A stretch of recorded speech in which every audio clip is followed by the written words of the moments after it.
Subscribe कीजिए मीता का जायका YouTube channel को और बेल आइकन को दबाना ना भूलें ताकि आपको मिल सके मेरी लेटेस्ट वीडियो सबसे पहले। हेलो एवरीवन, मैं हूं मीता गुप्ता। मेरे चैनल मीता का जायका में आपका स्वागत है। आज मैं आपके लिए लेकर आई हूं राजस्थान के फेमस बाजरे की ऐसी रेसिपी जिसे सर्दियों में बनाया जाता है और ये बहुत ही टेस्टी भी होती है। तो आज मैं बहुत ही लाजवाब बाजरे के चूरमे की रेसिपी लेकर आई हूँ और बहुत आसान तरीके से हम इसको बनाएंगे और ये बहुत फायदेमंद भी होता है। सर्दियों में ये बहुत टेस्टी लगता है। तो आइए शुरू करते हैं। बाजरे का चूरमा बनाने के लिए एक बाउल में हमें लेना है बाजरे का आटा। तो मैंने 2 कप बाजरे का आटा लिया है। इसमें डालेंगे 1 बड़ा चम्मच देसी घी और इस घी को पहले इस आटे में अच्छे से मिक्स कर लेंगे। बाजरे का चूरमा बनाने के लिए जरूरी नहीं है कि बाजरे का आटा मोटा ही होना चाहिए। जो बाजरे का आटा हमारे घर में अवेलेबल होता है बस उसी का आप चूरमा बना सकते हैं। तो इसको मैंने अच्छे से मिक्स कर लिया है और अब हम इस आटे को गूंदेंगे। तो मैंने यहाँ पर गर्म पानी का इस्तेमाल किया है। तो पानी आपको बहुत ज्यादा गर्म नहीं लेना है कि हाथ जले, जितना हाथ को सहन हो सके उतना गर्म हमें पानी लेना है। तो गर्म पानी लेने से क्या होता है कि बाजरे का आटा बहुत अच्छे से गूंद जाता है और ये रोटी बनाने में आसानी रहती है।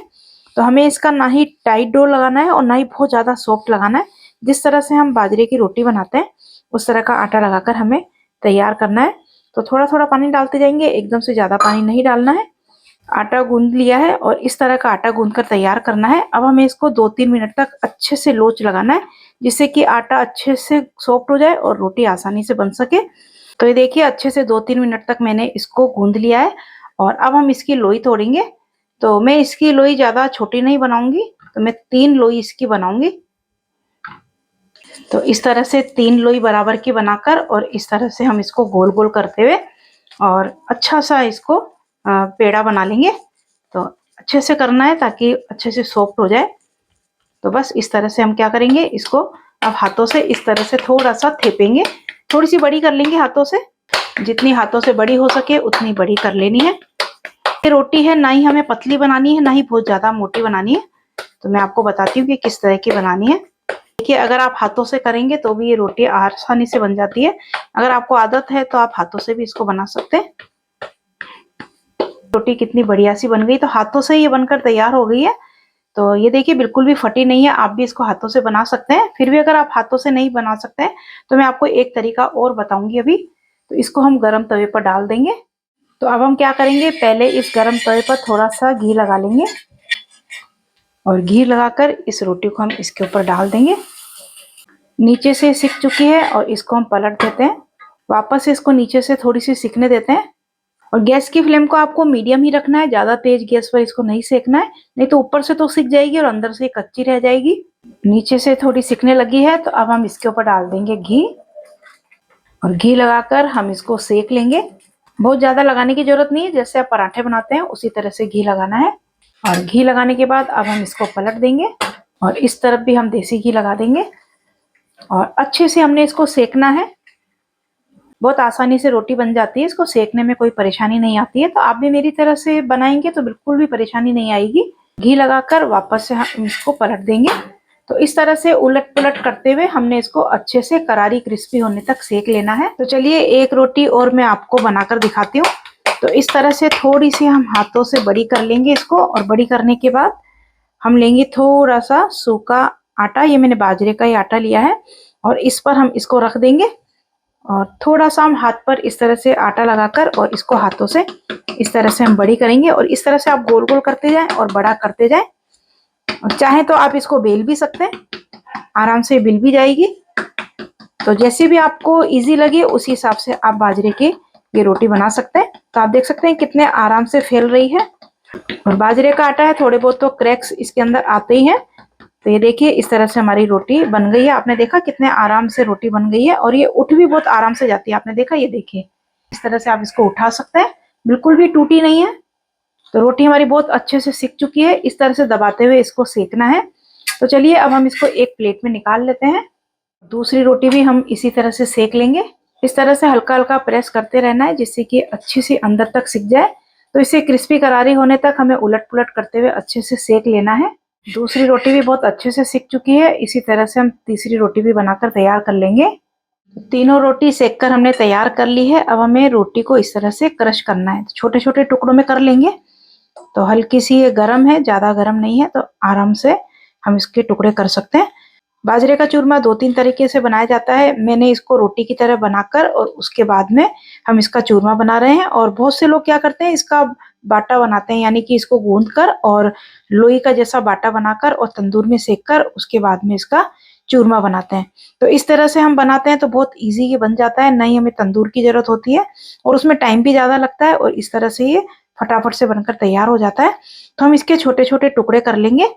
तो ये ठंडा हो चुका है और अब हम एक ग्राइंडिंग जार लेंगे और जार में हम इसको डालेंगे और हमने इसको पीसना है। तो मैं इसको 2 बार करके पीसूंगी, एक बार में ये नहीं पीसेगा।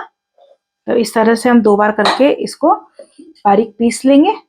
मैंने इसको पीस लिया है। तो ये देखिए इस तरह का हल्का सा दरदरापन सा ही रहता है और एक बाउल में हम इसको निकाल लेंगे। आप चाहे तो इसको छान भी सकते हैं, मैं इसको नहीं छानूंगी। तो देखिए इसमें हल्का सा दरदरापन है और इसके अंदर हल्के हल्के से रोटी के टुकड़े रह जाते हैं। ये मुझे बहुत अच्छे लगते हैं, इसलिए मैं इसको नहीं छान रही हूँ। आप चाहे तो इसको छान सकते हैं। तो चलिए चूरमा पिसकर तैयार है और अब हम चलते हैं गैस की तरफ। अब एक पैन को गैस पर चढ़ाएंगे और इसमें डाल देंगे ये बाजरे का चूरमा और गैस की फ्लेम को मीडियम कर देंगे और इसे हम 2 मिनट तक सेक लेंगे। तो इस तरह से सेकने से क्या होता है, अगर जो रोटी हल्की सी कच्ची भी रह जाती है तो इसमें कच्चापन नहीं आता है। मैं तो इसे इस तरह से थोड़ा सा सेक कर ही बनाती हूँ। अगर आप नहीं सेकना चाहते हैं तो इसको स्किप भी कर सकते हैं। बाजरे का चूरमा राजस्थान में बहुत बनाया जाता है। आप इसे मकर संक्रांति पर या सकट चौथ पर कभी भी आप बनाकर खा सकते हैं। बाजरा तो बहुत फायदा ही करता है। बाजरे की रोटी, बाजरे का खिचड़ा जो भी आप बनाएं, पर बाजरा सर्दी में जरूर खाना चाहिए। ये बहुत ही फायदेमंद है और ये गर्म होता है, इसकी तासीर भी गर्म होती है। तो सर्दियों में इसे जरूर खाना चाहिए। तो हमें लगातार चलाते हुए इसको सेकना है। इस तरह से आप बाजरे का चूरमा बनाएंगे तो बहुत ही टेस्टी लगेगा आपको। 2 मिनट हो चुके हैं, ये सिक चुका है, बस कलर चेंज नहीं करना है। आप देख सकते हैं इसमें देखिए भाप सी बन रही है, यानी कि जो इसमें ना हल्की सी धुआं सी उठ रही है, ये भाप होती है। तो बस गैस की फ्लेम को हम बंद कर देंगे और इसको एक बाउल में निकाल लेते हैं।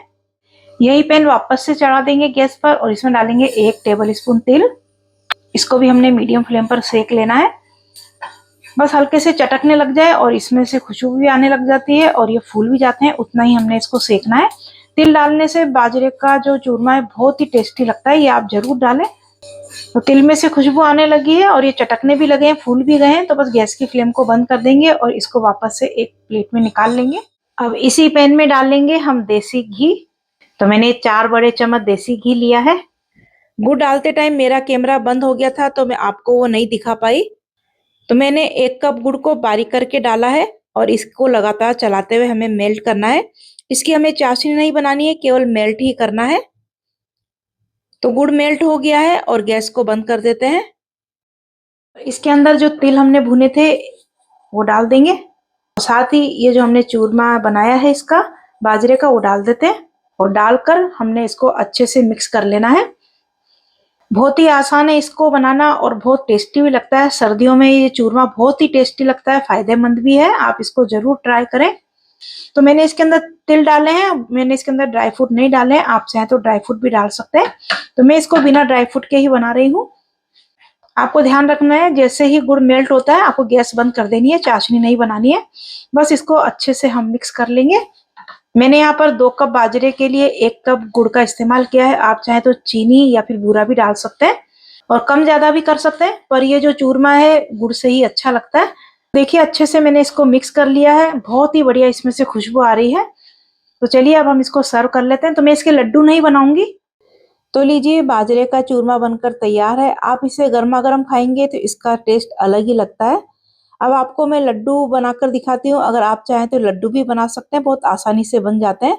पर मैं इसके लड्डू नहीं बनाऊंगी, मैं इसको ऐसे ही रखूंगी। तो मेरे घर में तो ये बनता ही रहता है, मैं थोड़ा थोड़ा ही बनाती रहती हूँ। तो आप भी मेरी तरह से इसको जरूर ट्राई करें। आपको ये कैसा लगा मुझे कमेंट करके जरूर बताएं और मेरी वीडियो को लाइक और शेयर भी जरूर करें। अगर आपने मेरा चैनल सब्सक्राइब नहीं किया है तो मेरे चैनल को सब्सक्राइब जरूर करें। मिलते हैं ऐसी नई रेसिपी के साथ।